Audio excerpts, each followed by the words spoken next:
We are, each of us, the sum total of all our ancestors from the beginning of time. We are the carriers of their passions, love, hate, lust. Sometimes this vast inheritance is a gift, and sometimes a burden. For Daniel Gardner, it is a deadly burden. It all began this afternoon, here, in the office of Timothy Welling, of Gardner and Welling, attorneys at law, a firm that has just been dissolved by death. Look, is my living here a condition of the will? No, no. There are no strings attached. Not even that I go back to law school or promise to join the right clubs and follow in his footsteps? He was only trying to do what he thought was best for you. There are a few things a father ought to be able to give his son besides money and an education.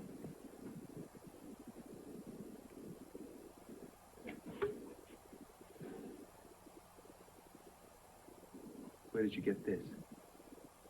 There were some things from your father's office. I thought you might like to have them.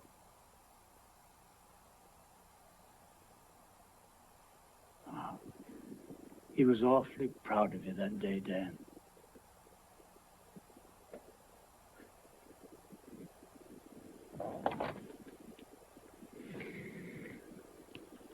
If he knew he was dying, why didn't he send for me?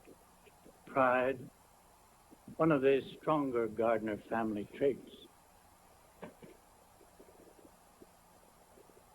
With him, it was stiff-necked self-righteousness. Always so correct. Dan, I know that being a father wasn't one of his more successful ventures, but it was the one he cared about most. And worked at least.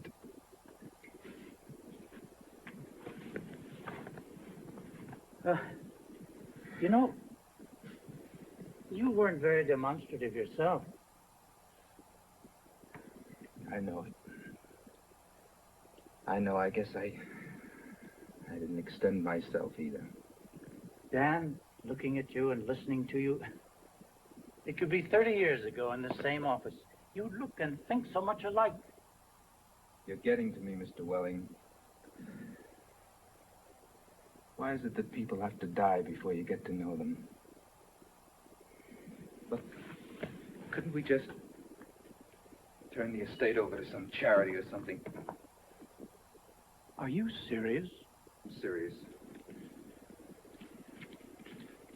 You, doing so well with your commercial art? I'll get along. Why should I take anything from them now after refusing to even see them for the last 5 years? Well, it's yours now. You could do whatever you like with it. But Dan, your dad wanted you to have it. Refusing it would be sort of slapping him in the face again, wouldn't it? I suppose so. Well, want to have a look at some of your property? Most of it's on the north side. Good, solid investments. Apartment houses, hotels. What's this? What does it look like? A burlesque house? That's right. It's been boarded up like that for more than 28 years.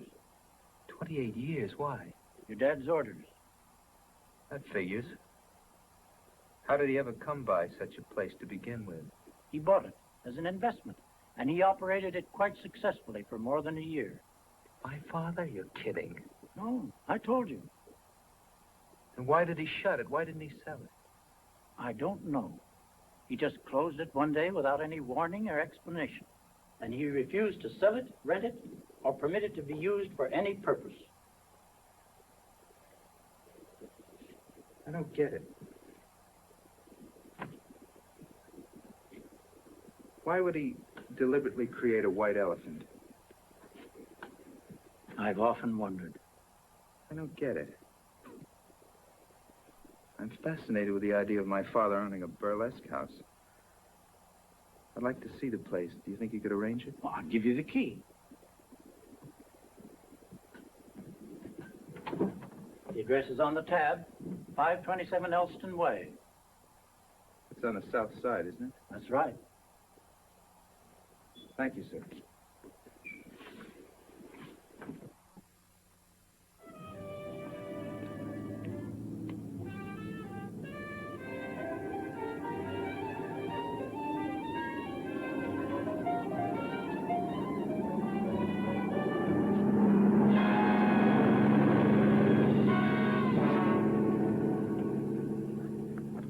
Are you all right?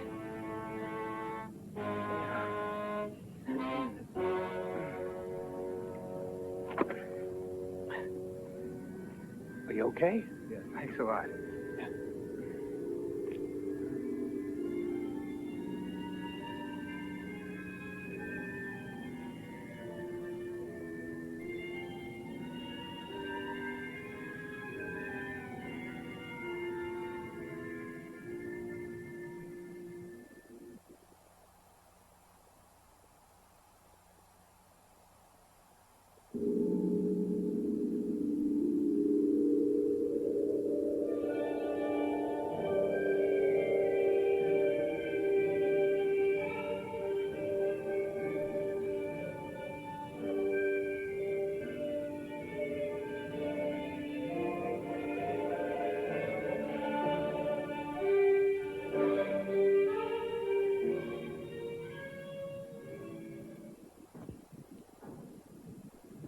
Pretty slow tonight, Mr. Gardner. Is it? Yeah, you better get Bubbles Yvonne back. She used to pack and jam 'em here. And besides, I want to keep on working.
Is he really worth all that trouble, Valerie, dear?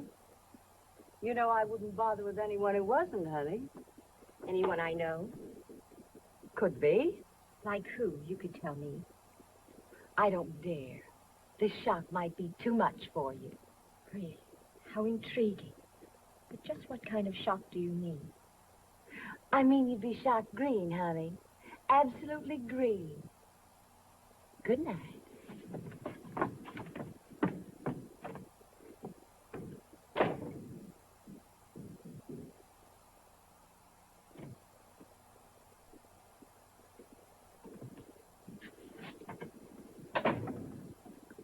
There he is. Have you been hiding, Philip? Waiting for everyone to leave so you could sneak in here like a little boy? I heard you baiting that girl. That wasn't very smart. Oh, don't worry about Josie. She doesn't have enough imagination to think of you.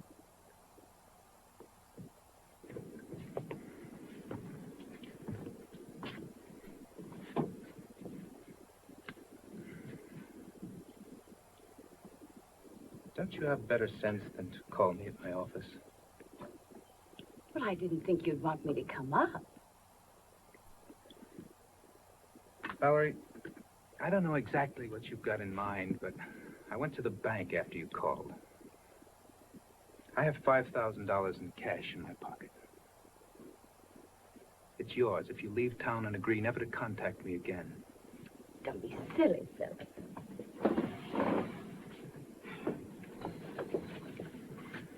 What do you want, Valerie?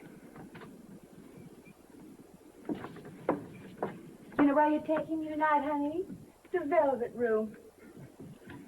You're out of your mind. We'd be in every column in town by morning. Mm-hmm. Seems like a good way to start things.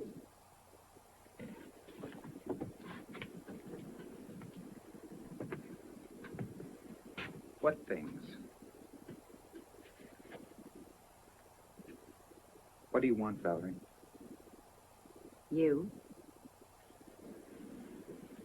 I want you. I want to be Mrs. Philip Gardner. You're crazy. Like a fox. You really don't have much choice, Philip. Unless you'd like me to sue you for breach of promise. That way we'd be on the front pages everywhere. Oh, the headlines would be lovely. Prominent attorney sued by burlesque cutie. And you lose both ways, Philip. Your wife would divorce you and take whatever you had left after I got through with you. And, honey, think what it would do for my career. I don't intend to dance in a chorus all my life, you know. You don't really think that because of one minor lapse you can... Minor? Honey, let me show you something. Oh, you love this. Don't we look cozy?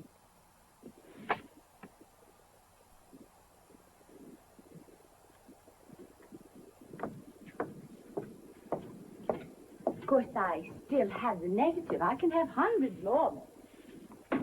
How did you get this? Well, a girl has to learn to take care of herself. Do you seriously think I'd divorce Lucille and marry you? Under the circumstances, Philip, I don't see what else you can do. Actually, we ought to get along pretty well once you get used to the idea. We make a good combination, Phil. You're trash. I wouldn't marry you no matter what you had on me. I've racked my brain trying to figure out how you ever appealed to me in the first place. If you want to know the truth, you turn my stomach. You're cheap and common. Cheap and common. You're finished, Mr. Gardner. Through. And for a start, this ought to give your sweet, trusting Lucille something to dream about tonight. I'm going to ruin you, Philip, and I'm going to enjoy every minute of it. You're not going to ruin anyone. You're not going to ruin anyone. Do you hear me? Not a soul.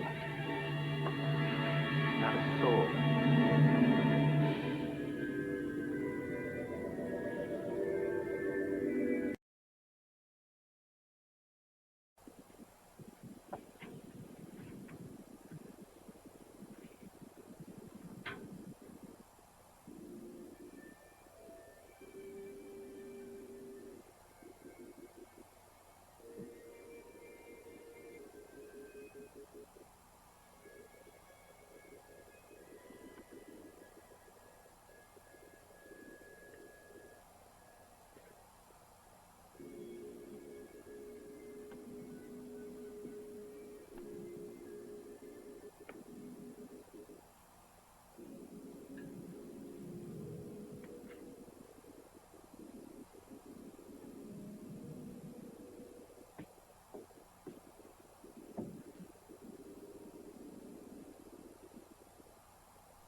What's on your mind, buddy?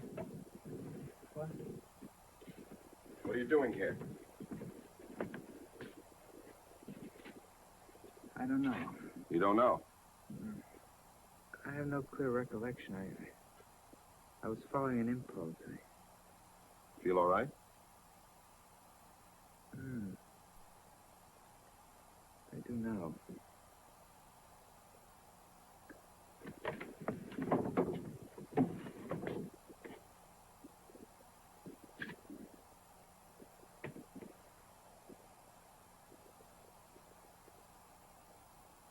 What is it?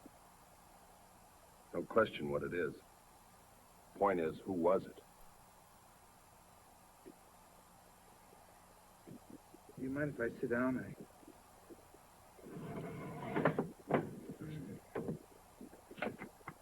How about trying to make some sense? You knew what was in that trunk. No, I didn't. I swear it. I've never even been here before. How'd you get in the front door? My father's partner gave me the key. He's handling the estate. What estate? My father's estate. He left this theater to me. Looks like you inherited more than just a theater, buddy. Officer, how long would you say that girl's been in the trunk? Well, I'm no medical examiner, but she's nothing but bones. I'd say over 20 years anyway. Then this young man couldn't possibly be involved. That's not my responsibility. There'll be a lot of questions. Maybe the questions won't be necessary. Would you mind waiting outside just for a minute? Yeah, I guess that'll be okay.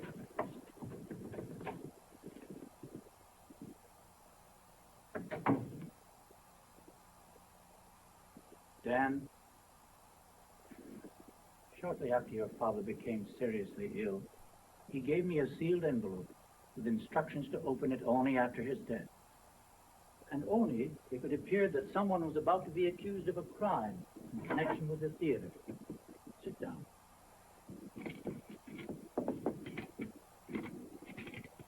This would seem to be the time.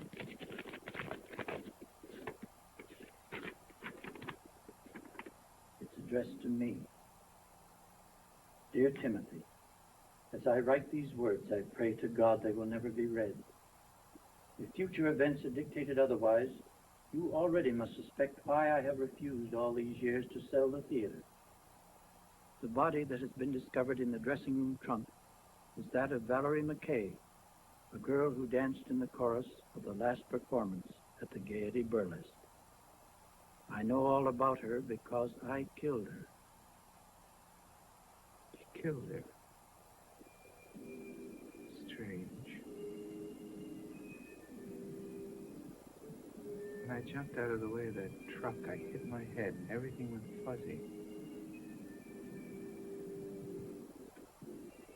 But there was another time.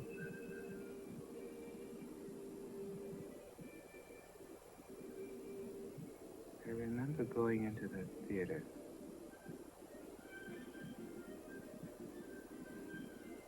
And the girls were dancing on stage. And the music was playing.